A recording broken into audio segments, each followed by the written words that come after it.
What's going on, everybody? This workout is going to be mostly a hip flexor focused workout. For those of you who don't know what the hip flexor is, it's the muscle that runs over your hip and it runs down alongside your quad and up beside your abdomen. Most of the time, if you're a person who sits a lot and you say your hips are tight, that's the muscle that's hurting. So at the beginning of the workout, I'm viewing an agility ladder as a dynamic warm-up. Not the best agility ladder guy, just doing this to shock my nervous system and warm up my hips and my body. I could do them faster, but I choose not to. Got my little girl making an appearance in the video. And yeah, so with this workout, I'm just mainly trying to strengthen the hip flexor. This is a muscle, in my opinion. You don't want to load 200, 300, 400, 500 pounds on it because it's not a muscle that I think you should train that heavy to make stronger. I've had pretty good results from it without going super heavy. And as you see here, I'm just doing a simple stretch just to get it warmed up before I hit it. Some stretches to the front, stretches to the side. If you're a less mobile person, you don't have a foam pad, you can do this in your living room to open up your hips. Do a couple sets of this, 20 to 30 seconds. But again, a main benefit from having strong hips is just being explosive. I'm getting into my working sets of my workout. Here I am doing about a 85 pound overhead squat to warm up for a couple sets. A couple of light hang cleans. I like hang cleans and power cleans and snatches, mini Olympic lifts, because I love the triple extension you get from those lifts. Now, for those of you who don't know what triple extension is, I like to describe it as your ankle, knee, and hip bending down into an athletic position.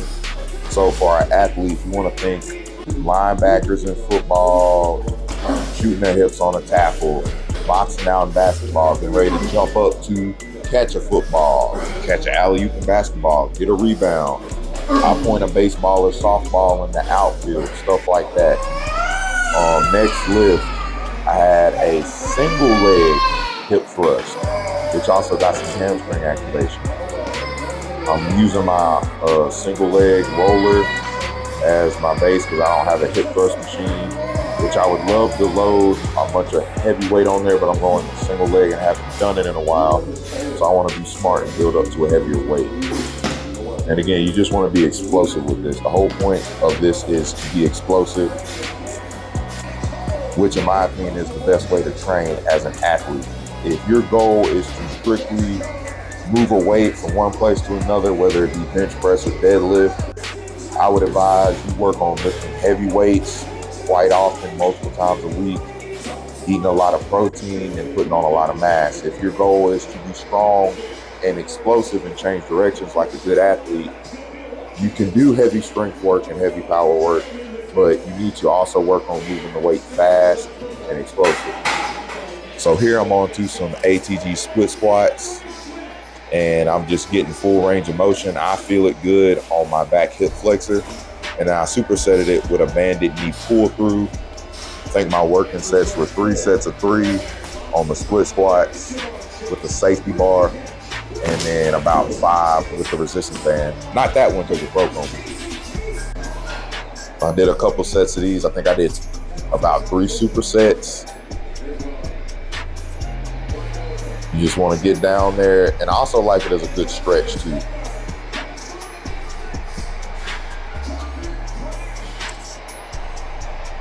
Want to get that full range of motion.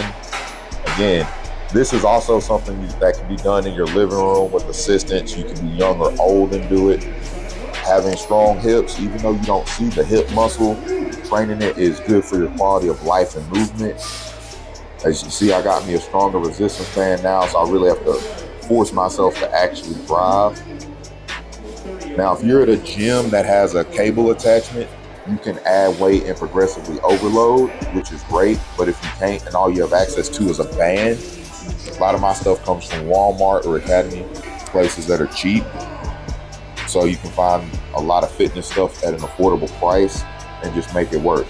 So if you want to do this lift, you could anchor it to something heavy outside, or you could have a buddy hold on to the other end. Or if you do have weights and don't have an entire squat rack, you could tie it to the weight plate. As you can see, I was showing you the hip angle you want to be at for the banded pull through and how it can apply to your vertical jump. Here's the end of the workout. I'm going to put forth that hip drive I've been working on. So I did 3 max effort broad jumps. A little slippery there, need to be a better athlete, land under control. But guys, this is basically the workout. I hope someone finds it and uses it. If you have any questions, leave them in the comment section. If you have anything you'd like to see me try or improve on, just let me know. See you next video. Peace out.